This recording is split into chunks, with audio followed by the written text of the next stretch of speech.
Welcome to Desperately Seeking the 80s. I am Meg. And I am Jessica. And Meg and I have been friends since 1982. We got through middle school and high school together here in New York City, where we still live. And where we podcast about New York City in the 80s. I do Ripped from the Headlines. And I do pop culture. This is our 99th episode. Oh my God. And guess what the next episode is going to be? 100. Yeah. And guess where we're going to do it? We're going to have a party. We're having a party on Thursday, April 4th from 6 to 9 at Bailey's Corner Pub at 1607 York Avenue. First of all, we just want to say hi, and it'll so number one, if you are hearing this, you are invited. Yes, please come. Is it 85th in York? 85th in York. And if you've got a great story, we'll be there to record it. Because that might be fun to record a few stories from people. Yeah, we have so many people who write in, and I love when you come into my apartment and like, we had good engagement this week. And everyone has a little story to tell, has a little nugget from their past they'd like to share. So this would be an opportune moment to actually be on the podcast. We'll be recording at Bailey's. So bring yourself, bring your story. And hang out and meet people, and it'll be great. Yes, see all the BFFs together. Yeah, the next level of our community coming together.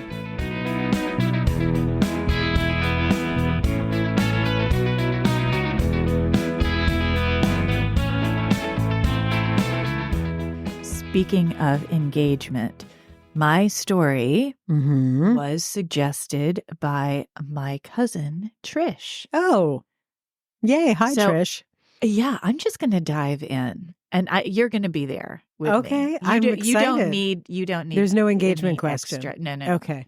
My sources are Class Action Park, which is a documentary, Weird New Jersey, which is a very interesting resource, and Wikipedia. In 1983, Eugene Mulvihill, owner of Action Park in Vernon, New Jersey, drew a loop that resembled a crazy straw on a napkin and told his people to make it happen. The result was an enclosed water slide with a complete vertical loop at the end, similar to a roller coaster, and was named the Cannonball Loop. Wait, so let me get this straight. Yes. You're in this enclosed, like you're in a habit trail. You're in a tube. You're in a habit trail tube. Yes. Right. And you do a vertical drop into a loop-de-loop while I would imagine you're in the either totally prone on your back or prone on your back and then shot out like a cannon. There you got it.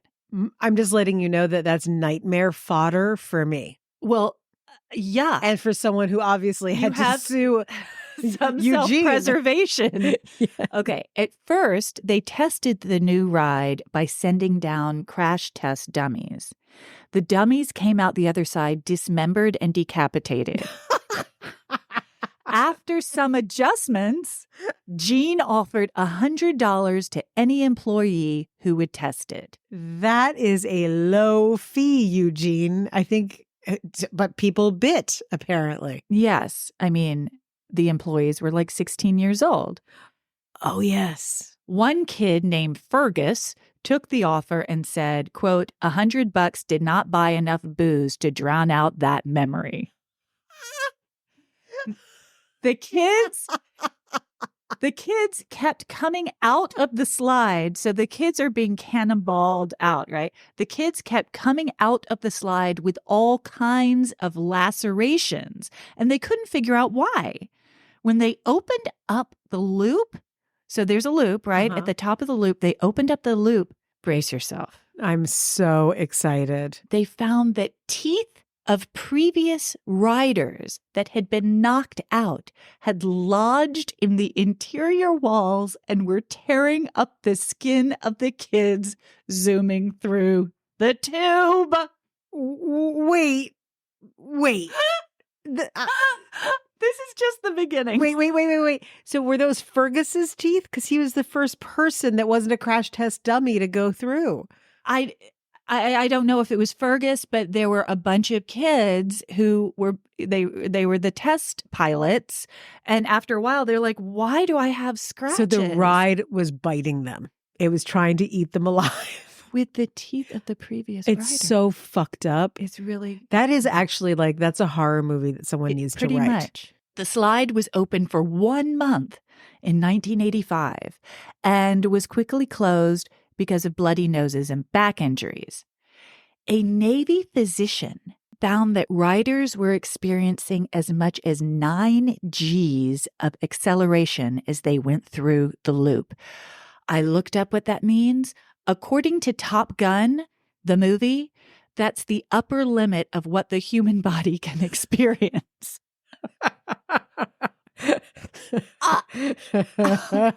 Now, wait. So your sources are Top Gun, Maverick. Okay.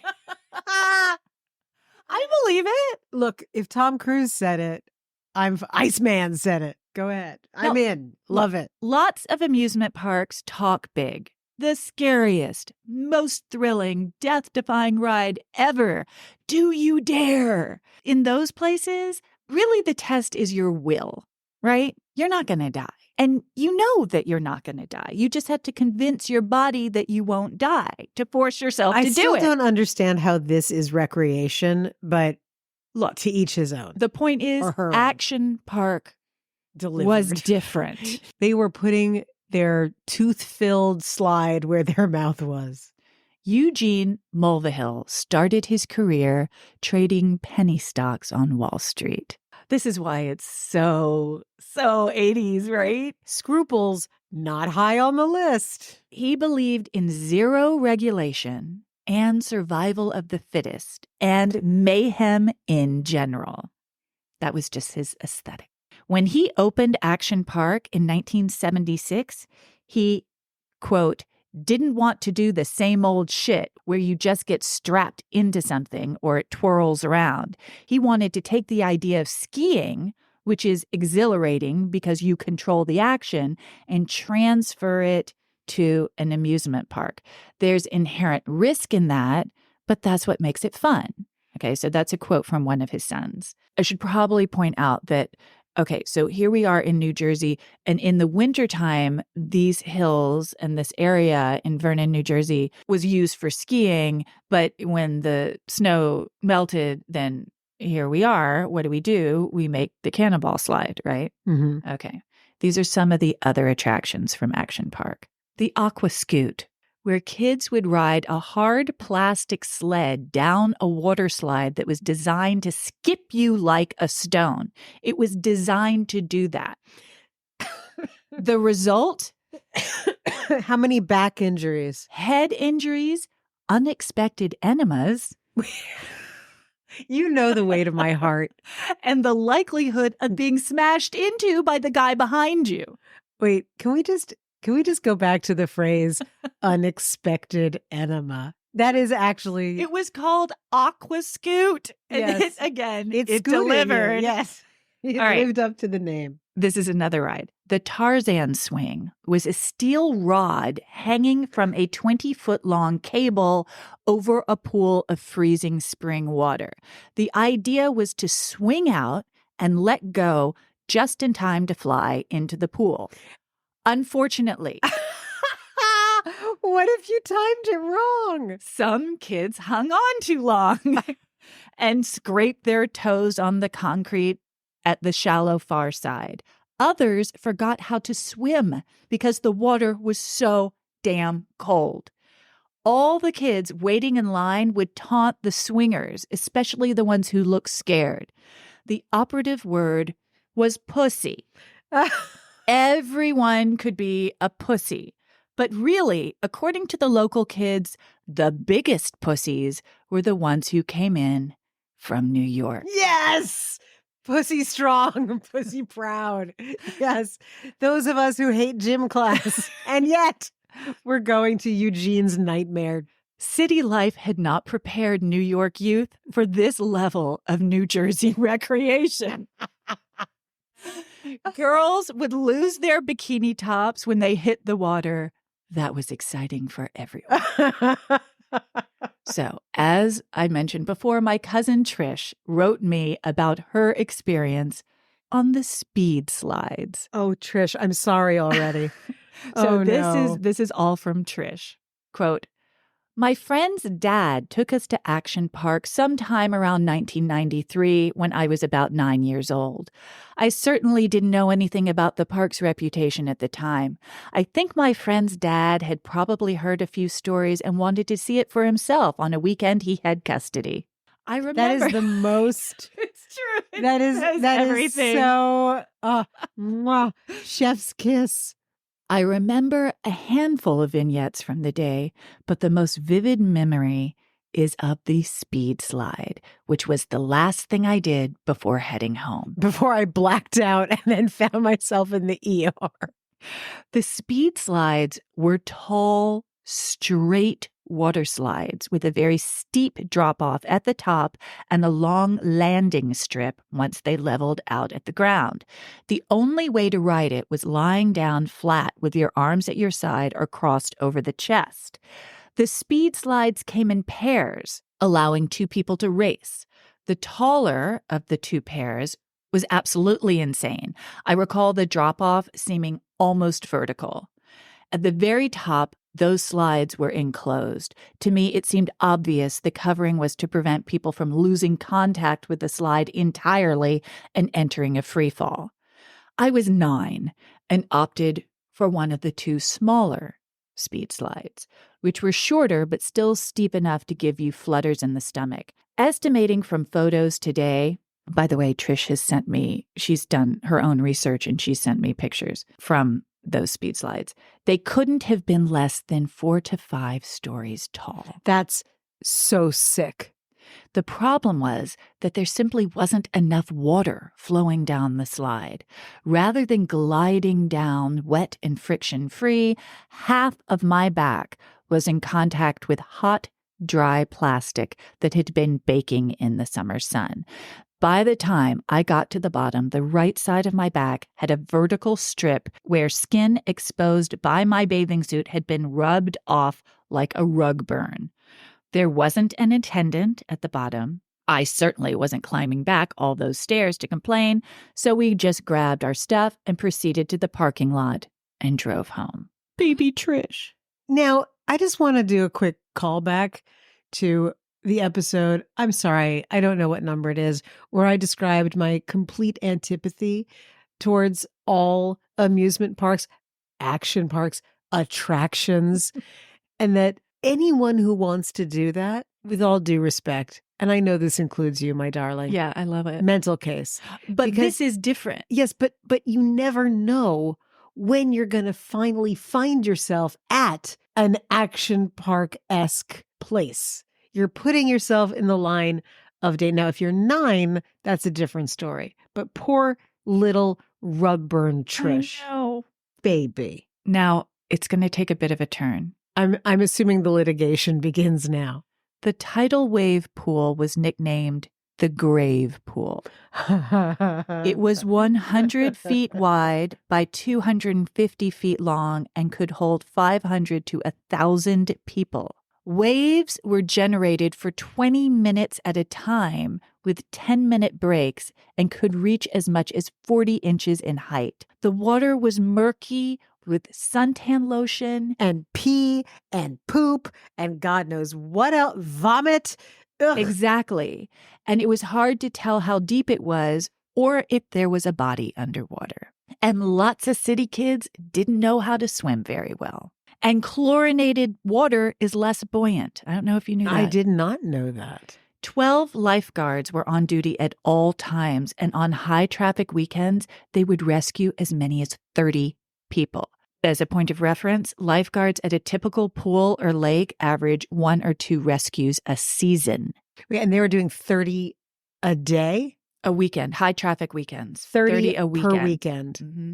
As one Action Park lifeguard said, quote, "It was legitimately scary." Speaking of lifeguards, most employees at Action Park were about 16 years old, and they were the ones in charge. There were kids working there as young as 14. Training sessions were more like an opportunity for hazing. Most were drinking all day long. Height and weight restrictions were a joke. It was a teenage free-for-all. Fights would break out, especially when rafts collided on the Colorado River Ride or at the Gladiator Challenge, which pitted teenagers against each other in obstacle races and a jousting match. Are you kidding me right now? No. Now, how could Action Park get away with all this chaos, you might ask? Well, I'm just wondering why it took so long for someone to either, like, I don't know if someone died and that's the lawsuit, but I'm not going to be shocked if you're like, not only did they die, but they were ripped limb from limb and all they found was an ear. At first, Eugene refused to get insurance. Eugene is not a well person. When New Jersey State insisted that he get insurance, he created a fake insurance company in the Cayman Islands and insured himself. When he was sued... I don't even know how to comment on that. When he was sued, and he was sued often, he just refused to settle. Ever. He had enough money and resources and connections to keep the lawsuits going and going on appeals. And since everyone knew he would never pay out, they often just gave up. It also helped that he gave gifts and memberships to influential people. Many in Vernon, New Jersey, were annoyed and a little terrified of Action Park, but there were also many who loved all the business it attracted. And Action Park simply didn't report injuries unless an ambulance was involved. Now, so many ambulances were involved that the local hospital complained they didn't have enough ambulances, so Action Park bought their own. Now, did anyone die? Oh, yes.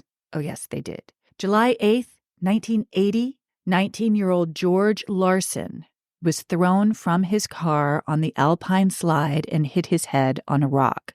He died a week later. Action Park lied and claimed he was an employee goofing off after hours. He was not. And that the rock killed him, not the ride. Oh my God. Are you kidding me? No. I didn't kill you. This bullet did. Mm-hmm. Oh my God. On July 24th, 1982, 15-year-old George Lopez drowned in the tidal wave pool. On August 1st, 1982, 27-year-old Jeffrey Nathan fell out of his kayak on the Kayak Experience. He stepped on a grate that was in contact with an exposed live wiring for the underwater fans that created the rapids. Oh my God. He suffered a severe electric shock and died of cardiac arrest. In 1984, a man had a heart attack caused by the shock of the cold water at the Tarzan swing. 2 more kids drowned in the tidal wave pool in 1984 and in 1987. The crazy thing about Action Park was that all the urban legends were true, and those only scratched the surface. But for those who survived, it holds fond memories of a Gen X youth that will never be replicated. According to writer Matthew Kalin, quote, Action Park made adults of a generation of tri-state area kids who strolled through its blood-stained gates by teaching us the truth about life. It is not safe. You will get hurt a lot, and you'll ride all the way home burnt beyond belief. And for comedian Chris Gethert, who also survived. I love him too. Quote, Action Park was a true rite of passage for any New Jerseyan of my generation. When I get to talking about it with other Jerseyans, we share stories as if we are veterans who served in combat together. I suspect that many of us may have come closest to death on some of those rides up in Vernon Valley. I consider it a true shame that future generations will never know the terror of proving their grit at New Jersey's most dangerous amusement park. It closed for good in 1996. And this is so foreign to you. You're just like, I cannot compute. You know why I can't compute? As you know, as I've said many times, number one, not for me. But when there's so many moments along the way for a sane parent, forget even the teenagers, there might be a sane teenager in the bunch, but this tidal wave pool is so thick with shit, you can't see if there's a body beneath you. Yeah, let's do that. Like this is not lurking peril. This is obvious upfront, being sold as the attraction, actual possible death. Yeah. Who says I want that? Who? Like I was saying Who, earlier, Meg? I tried to explain it to you. As I was saying earlier, okay, so you understand the difference between an amusement park and a water park, right? Yes, well, okay. Clearly, yes. So the water. But it's more than that. You're usually not in like a roller coaster. It's your own body sliding down the thing. That's a big distinction. Yes, I understand. You are the you are being catapulted. It's your body. Right. You're not encased in something. You're in the element. Right. Okay. So I love amusement parks. I also really love water parks where you slide down the slide. Oh, I'll tell you a funny story. So we went to You're like, I went to a water park and lived. Yay! We went to a water park when the kids were little, and we were in Georgia, St. Simon's, and we drove there with my mother in the car. And actually, I think we were on Jekyll Island. And we got out of the car and we got our tickets and we walked in, and my mother literally turned right around and walked right out. I was like, "What are you going to do? We all came in the same car. We're going to be here for hours." And she was like, "I'm walking home." I was like, "Walking home? It's like a 3-hour walk home. What do you mean you're walking home?" She friggin' walked home. She wasn't spending 15 minutes in that place. She was like, "I'm not going in that wave pool." Yes. Yeah. Everything about it just made her go like, I don't think so. No, I mean, I would have handled it a little differently. I would have been like, I'm going to find the corn dog cart and get myself a snack and an RC cola because it's the South, and sit someplace. Maybe have a bag of salted peanuts. That's it. But we did. We stayed there for hours. And you know what? It was safe. I mean, some things are super duper My scary. point is not even about the water park. I mean, very specifically, Action Park. It doesn't have the legend that it does now, only now. People went because it was severely insane and fucked up and deadly. Yeah, that was part of the attraction. Exactly. So I'm not... Chris Gethert also tells stories about how, like, there are many parents, to your point, who are like, you are not allowed to go to Action Park. Like, that is completely against the rules. And then, of course, the kids would sneak off with their friends whose parents weren't really paying as close attention. Okay. And it was a lot less expensive than Six Flags Great Adventure. Well, there's no insurance being paid for, so I'm sure it was cheaper. So it also attracted a lot of kids who couldn't afford to go to the safer parks. This is like something out of The Simpsons, like Dr. Nick is like, I'm going to make a park. It's going to have razor blades at the bottom of every ride. Have you seen or heard of Jackass? Of course.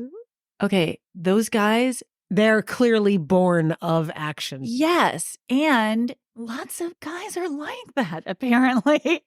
That's a thing. Yes, it's true. There is a bit of a gender difference. I mean, I think some girls too, whatever. But Jackass in particular, those guys like to set themselves on fire to see if they can survive. I mean, and jump off the top of buildings. I mean, there's a demographic there's some people who are wired that way. Yes. Yes, I completely. And think it's fucking hysterical. They love every second of it. Yeah, I would not put myself in that camp. I mean, when Jackass was really I guess it was in the 90s. I remember watching it and being like, I want to find it funny, but these are not my people. I was like, where's the wit? And Johnny Knoxville, by the way, talks about it now and is like, I broke every bone in my body. it hurts now a lot now that I'm older. It was like Evil Knievel. Yeah. Your body cannot sustain. But like in his backyard. Yeah. Yeah. With like a folding table. Like those people who would put lube on a slip and slide and be like, I'm going for it. And like, Teenager. I know. And I don't want to sound like a fuddy-duddy, but I'm very attached to living, very interested in staying alive. No, I like the thrill, but also I like to trust the establishment. So even now you would get in a water slide? Of course. I don't know, but I know that tonight I'm going to have nightmares about drowning in a shit pool with 999 other people. Apparently, this is another thing because, again, city kids don't swim very well as a group, right? So when the huge waves started coming, they went, fuck, I'm in trouble. So they would all go to the sides to grab on, but then there was like, a crowd. So some kids got pushed under because everyone was trying to go to the side. Did you ever watch Caddyshack? No, that's not my humor. I'm going to send you a clip. Is there? There's a scene where they're all in the pool at the country club and someone unwraps a candy bar. Oh, I've heard Baby of Ruth. this. Yes. Oh, God. And to this day, yes, my father and I still laugh because the one person has not even a full line, one word, and everyone runs. It's duty. And they all freak out, run. And then, of course, Bill Murray cleans the pool, picks it up, eats it. And, oh, God. And several people faint dead away. But just the one turn. So think about that. Just the one.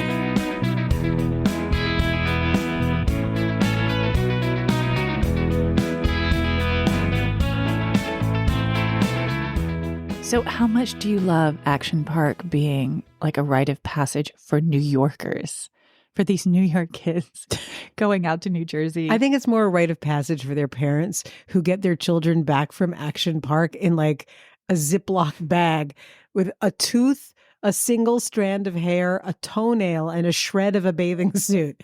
And they're like, here's your pureed kid. Enjoy. Try to reconstitute. Maybe she can still get into Brearley. Do they take pureed children at Brearley? That's what I think of the New York kids going to Action Park. So all the kids who go to Vernon Public High School, whatever, in like laughing hysterical, like, we're not pureed. We still have legs. We can walk around, unlike these New York pussies. Pussy in a bag. That's what you are now. You're just a pussy in a Ziploc. There was no Ziploc at the time. It's just, or there was Ziploc. There wasn't with the like the zipper. It was just like the press and seal. Yeah. So there's even leakage. Or maybe in a Tupperware. Maybe that would have been more accurate. Anyway, that's what I think. And that's actually what I fear for myself. I see myself as the Ziplocked bag kid. I know that's where I'm going. That is the end of my story when I go to those places. So do I like your story? I take it as a cautionary tale. Can I talk about something? What do you have for that me? Might also involve being pureed? Oh, okay. So now this was not a segue I expected to make, and yet here it is. Okay. So you know how we talked on an earlier episode, which we will have to identify. Look, I don't know what I say half the time, Meg. You know I don't know where I said it and if I said it. But at one point we were talking about how New Yorkers are not mean. New Yorkers are great. Yes. Well, that's not always true. Oh no. And what I'm going to talk about today, because I think, you know how I've been on a diet? I think I'm hungry. So I have more food stories to talk about. And I have a tale of two cranks. Okay. I have two very cranky purveyors of food in New York City who are both legends. The puree connection Now, we're going to talk about a gentleman named Ali Yagane, also known as Al, Okay. also known as the Soup Man. Soup Nazi. Now, we don't say that on this show because Al would not like it. Sorry, I And take it Al is back. still among us. Al walks amongst us. And we know we don't want to make him And angry. we don't want to make him angry at all. Okay. Now, I'm on Al's side. You have to be. I love soup. Well, so does Al. And we're going to talk about how in 1984, Al opened his restaurant. Not an eat-in restaurant, a purveyor of soup. It was located at 259A West 55th Street. And it was immediately known amongst people in the neighborhood. And that neighborhood, we've talked about it recently on Your Man with the Van, our last episode. Sorry, West 54th? 55th. West 55th and pretty far west. Yes, so right near the CBS murders. Okay. Yeah. So those guys could have had a cup of soup before all the shit went down. I had no idea it was on the west side. Yes. People loved it. They loved it because everything that he did as a cook was right. And we're going to talk about that in a second. And in New York, if you find the thing that's amazing and is consistently amazing, you're going to go back. And there are characters everywhere. What are you going to do in New York? Not do something because someone is a character? No. No, and you follow his rules because when in Rome, do what the soup guy tells you. You would think, but we aren't even there yet. All right. There we are on West 55th Street, which is also, by the by, where TV shows are filmed. That's right. In the 80s and then the 90s, Jerry Seinfeld was familiar with the area. In 1995, November 2nd, that is when Jerry Seinfeld decided, or he and Larry David, they aired the episode in which they used the material that they had in front of them, as most people who write do. They decided to talk about Al and his soup. Al was not happy about this. After the episode aired, and Al had been in business for about a decade at that point with a devoted clientele, Jerry Seinfeld finally walked in to Al's souporium. Yeah. Writer Spike Feresten, friend of Seinfeld, had the following to say about the encounter. Jerry Seinfeld and several members of the production team went to Soup Kitchen International for lunch weeks after the Soup Nazi aired, despite Feresten warning Seinfeld that Yagane, however you pronounce his name, sorry, Al, was now well aware of the episode and was not pleased with the attention it had brought him. Upon recognizing Seinfeld, Al did a triple take and then went into a profanity-filled rant about how the show had ruined his business, demanded an apology. Seinfeld allegedly gave what Feresten describes as, quote, the most sarcastic apology I've ever seen anyone give, upon which Al ejected them from the restaurant, shouting, "No soup for you," in the process. Now, we all know that's the end of the story, but how did Al begin? In 1989, The New Yorker featured an article about a restaurant that was starting to get attention. And it was getting attention because of the excellence of the food and the irascible nature of the owner. Working like a demon alchemist in a tiny storefront kitchen at 259A West 55th Street, Mr. Yagane creates anywhere from 8 to 17 soups every weekday. His concoctions are so popular that a wait of half an hour at the lunchtime peak is not uncommon, although there are strict rules for conduct in line. Quote, "I'm psychologically kind of a health freak," said Mr. Yagane the other day, "and I know that soup is the greatest meal in the world. It's very good for your digestive system, and I used only the best, the freshest ingredients. I'm a perfectionist. When I make a clam soup, I use 3 different kinds of clams. Every other place uses canned clams. I'm called crazy. I'm not crazy. People don't realize why I get so upset. It's because if the soup isn't perfect, I'm still selling it. It's torture. It's my soup. And that's why I'm so upset. First, you clean, then you cook. I don't believe that 99% of the restaurants in New York know how to clean a tomato. I tell my crew to wash the parsley 8 times. If they wash it 5 or 6 times, I scare them. I tell them they'll go to jail if there's sand in the parsley. One time, I found a mushroom on the floor, and I fired the guy who left it there. He spread his arms and added, this place is the only one like it in the whole earth. One day, I hope to learn something from the other places, but so far, I haven't. And he goes on to say how the finest restaurants in New York are shit. I don't advertise. I don't have to. All the big shot chefs and the kings of the hotels come here to see what I'm doing. The sign, for everyone to see, lists all of the soups that are available. At the end of, and this is me paraphrasing, and I just want to get credit that I'm now actually speaking. He then says, for most efficient and fastest service, and this is on a sign, the line must be kept moving. Please have your money ready. Pick the soup of your choice. Move to the extreme left after ordering. I'm not prejudiced against color or religion, he told us, jabbing an index finger at the flashing sign with his rules. Whoever follows that, I treat very well. My regular customers don't say anything. They're very intelligent and well-educated. They know I'm just trying to move the line. The New York cop is very smart. He sees everything but says nothing. But the young girl who wants to stop and tell you how nice you look and hold everyone up, yeah!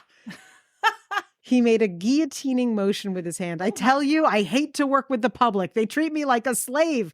My philosophy is the customer is always wrong and I'm always right. I raised my prices to try to get rid of some of these people, but it didn't work. Okay, and where is this from? This is the New Yorker? New Yorker. Okay. He added that he wasn't sure how extensive his repertoire was, but that it probably includes at least 80 soups. Among them, African peanut butter, Greek moussaka, hamburger, Reuben, BLT, asparagus and caviar, Japanese shrimp miso, chicken chili, Irish corned beef and cabbage, Swiss chocolate, French calf's brain, Korean beef ball, Italian shrimp and eggplant parmesan, buffalo, ham and egg, short rib, Russian beef stroganoff, turkey cacciatore, and Indian mulligatawny. Quote, the chicken and the seafood are an addiction. And when I have French garlic soup, I let people have only one small container each. The doctors and nurses love that one. That's wild. Some of those things don't sound like soup. That's his genius. Oh. Now we're back to the author of this, the writer of this article, Alex Prudhomme. Oh, Prudhomme. Prudhomme. Any relation? I don't know. I would assume. As well, but who knows?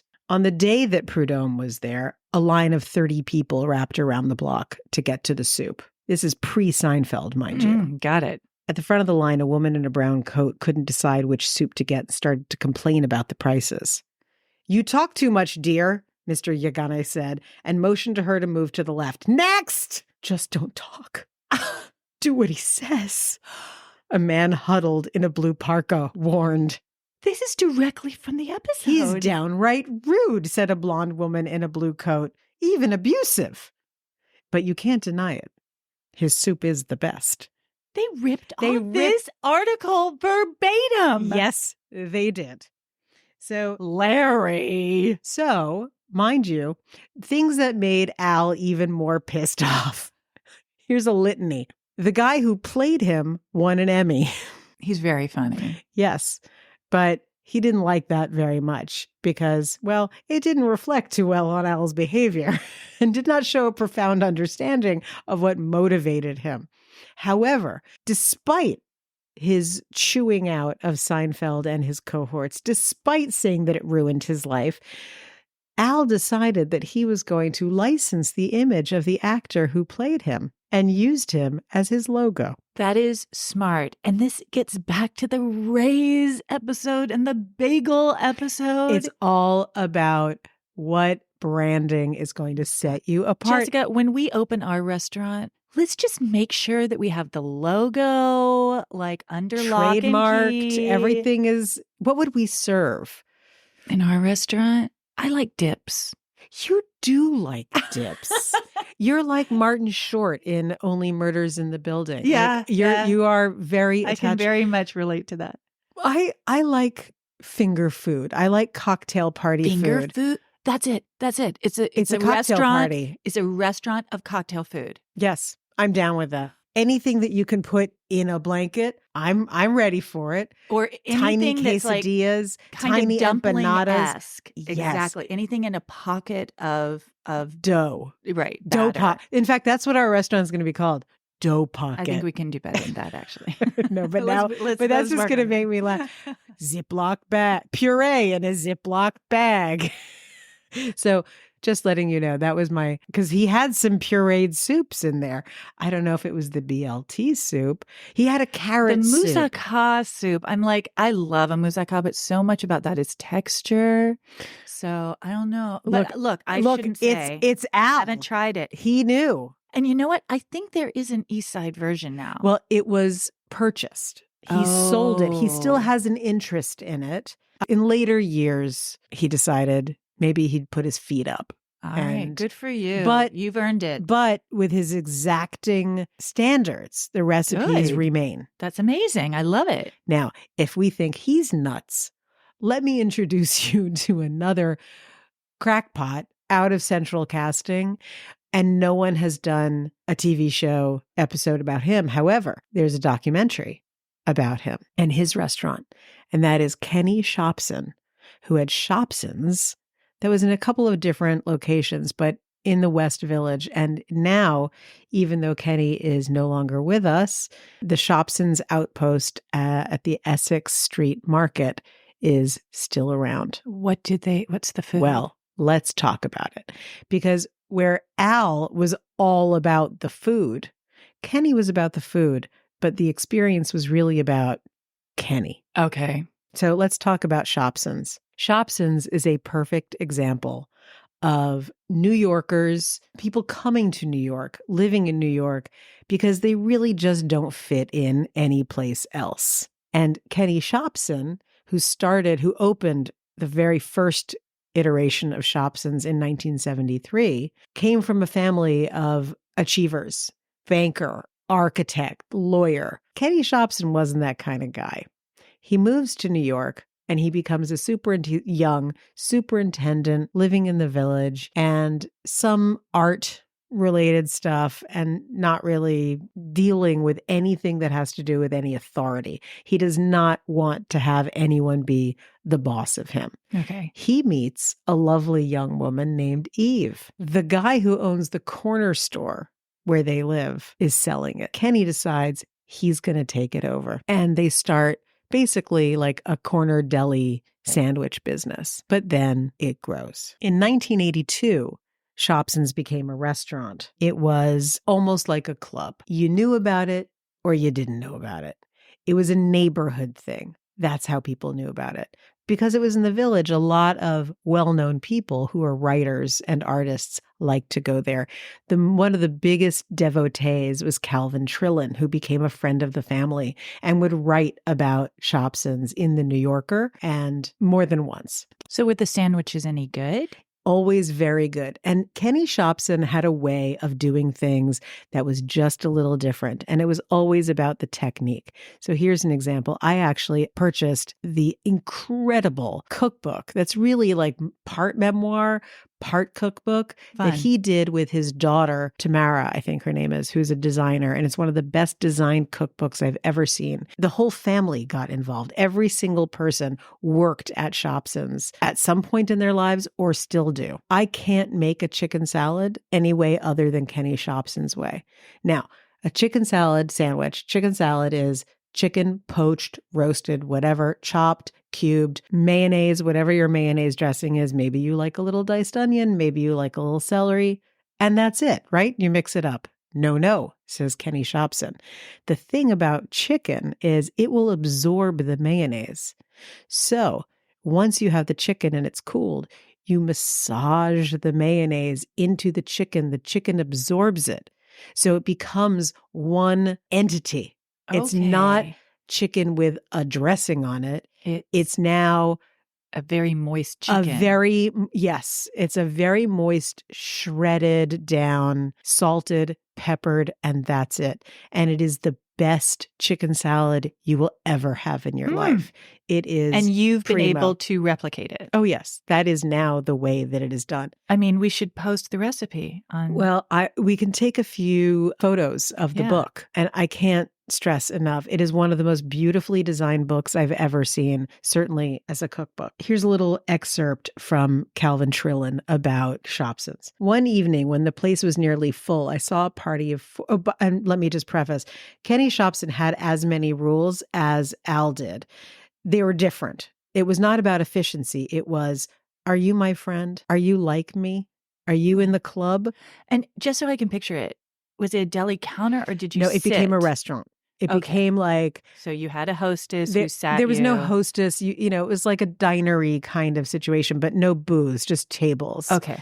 And Kenny... Like Katz's. No? But even less formal. Right. If you can be less formal than Katz's, but we'll put some photos on Instagram. So one evening when the place was nearly full, I saw a party of 4 come in the door. A couple of them may have been wearing neckties, which wouldn't have been a plus in a restaurant whose waitress used to wear a t-shirt that said, "Die yuppie scum."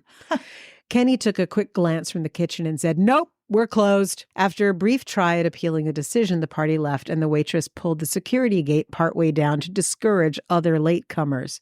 "It's only 8 o'clock, I said to Kenny. "They were nothing but strangers," he said. "I think those are usually called customers," I said. "They come here, you give them food, they give you money. It's known as the restaurant business." Kenny shrugged. "Fuck 'em," he said. So you had to be artsy or relaxed or open. And if you didn't look like you were an open-minded individual, Kenny's very close-minded way of looking at things would get you booted out. He created Shopsins as his universe. "It's not that we have very high standards," he said of his commitment to making good food. "It's that they're going to put it in their mouth." What? On knowing your worth, he said, "The first duty of everybody in life is to realize that they're a piece of shit." On existential angst, he said, "Pick an arbitrary, stupid goal and become totally involved in it and pursue it with vigor. And what happens to you in that pursuit is your life." I think that's great advice. Yes, I think it is also great advice. But I was crying, laughing over, it's not quality per se, but you know, it is going in your mouth. You might want to pay attention. It's the in your mouth standard. He said, "One of the few advantages to owning a small business is that I can do whatever the hell I want, which means I can cook whatever the hell I want." So let's talk a little bit about what Kenny would cook. So Al had 8 things maximum on his menu, and 8 is a lot of soups to cook in a tiny place in one day. Kenny Shopsin's menu had almost 1,000 items on it. Whoa. There were 1,000,000 different versions of eggs and pancakes. And his brilliance, and again, this is for the cookbook, is he could repurpose anything into anything else. You would have to if you have that many things on the menu. Exactly. Yes, he had mac and cheese, but he also made savory mac and cheese pancakes. Yes, he did. Yes, he did. He put everything in a pancake. Yes, he did. What he did with eggs can only be described as ingenious, as a reinvention, a constant reinvention. He had a version of huevos rancheros that he called blisters on my sisters because it looked like boobs. He had 2 fried eggs. I know, not good. And he was very anti-fancy. He was like, "I've tried making every kind of pancake batter on the planet." He's like, "Bisquick is exactly right." And he's like, what you do is you mix it up, you put it in a squeeze bottle, like a ketchup thing. He's like, that's all you need to do. That's actually brilliant. Yeah. And he was like, I have a squeeze and bottle he could get that things out of the kitchen in used. 3 seconds because he was like, he just shake it up in there, done, move on to the next one. I'm going to try that. Yes. Bisquick is a little sweeter than I like in my pancake mix, but I hear you. I mean, I'm depends thinking on taste. throw a little salt in there, you even it out. I don't know. But the thing is, so I went to Shopsins and I definitely got the whole like, are you one of us kind of vibe. I went with my friend Bronwyn, who was a regular. So I didn't really encounter anything nasty. And the food was absolutely delicious, as only true home cooking can be. And that's what it was. It was home cooking. It's like, put more cheese on it, throw some more enchilada sauce. It might be good. Oh, yeah, it is. That sounds pretty okay. Great. Nothing gorgeous, everything tasty. Yum. However, the writer of the article that I was quoting, Helen Rosner, who wrote for The New Yorker, Helen was not very brave. Uh-oh. She'd made many attempts to go to Shopsin's over the years, at all of its locations, wherever it had been over those years. Friends who were regulars volunteered to accompany her there to serve as a Virgil through the hells and heavens of Kenny's kingdom. But every time, she chickened out. She was too scared to go? Scared to go. But she wrote an article about it? Yes. That's fascinating. And in 2004, the documentary about Kenny and his family and the restaurant called I Like Killing Flies came out, and it was absolutely divine. I'm totally going to watch it. So you should watch it. So is this a story about a restaurant? Sort of. Is it a story about rugged individualism? Definitely. Yeah. Is it about family businesses? Sort of. And is it about how in New York, we are good to each other and we do support each other? And even with someone like Kenny Shopsin, he was supporting the good folk who he wanted to serve. And Al really was serving people and wanted to be good because his soups had to be perfect. So cranks? Yes. Good intentions? I think so.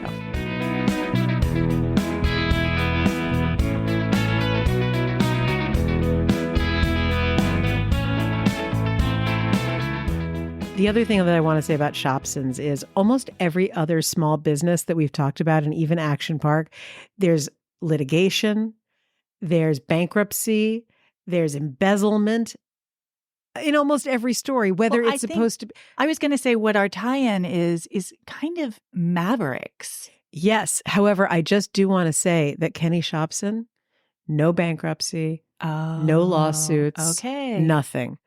All right, so he's the outlier. He was the outlier because really it was all love. He managed to make it work. Keep the bubble because intact. And it was only family. And unlike the Crazy Eddie and his family, call back to episode number I don't know, 5, I don't know. This was a family that really stuck together. So your tie-in is Mavericks. I think so, right? Yes. And I want to please, everybody, come on down to Bailey's Corner Pub on 85th and York. 85th and York. And just so everybody knows, if it's not totally obvious, York, we're going to be in Yorkville, which we talk about all the time in this wonderful pub. Yes, who, by the way, just to make it even more ridiculously of our world, when I called and spoke to the owner to get us set up for our night on April 4th. From 6 to 9. From 6 to 9. I told him a little bit about us and what we do and how we're friends and where we went to school and all of that. Because he asked, where'd you go to school? He went to Buckley and Trinity. Okay, there you go. So it's all in the family. It just doesn't stop.